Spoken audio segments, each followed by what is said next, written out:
Japan PM in historic visit to Darwin 76 years after bombing. In a historic moment, Shinzo Abe has become the first Japanese leader to visit Darwin, Australia, since it was bombed by Japan during World War II. The first raids in February 1942 left about 250 people dead, hundreds more injured, and destroyed numerous Allied ships as well as much of Darwin itself. Mr. Abe joined Australian PM Scott Morrison in laying wreaths in a solemn ceremony at the city's War Memorial. Mr. Morrison has described the visit as a time of healing and friendship. The leaders observed a minute's silence, remembering the worst wartime loss of life on Australian soil. They also paid respects to 80 Japanese sailors who died when their submarine was sunk off Darwin in January 1942.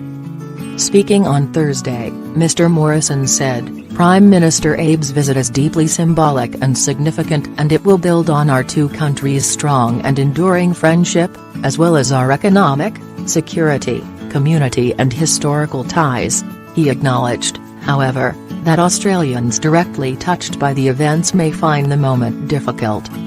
Mr. Abe and Mr. Morrison did not speak publicly at the ceremony on Friday, but were expected to release a joint statement. The bombing of Darwin began 10 weeks after the attack on Pearl Harbor in Hawaii, and only days after the fall of Singapore. There were 64 raids on Darwin until November 1943, but most did not cause casualties, according to the Australian War Memorial.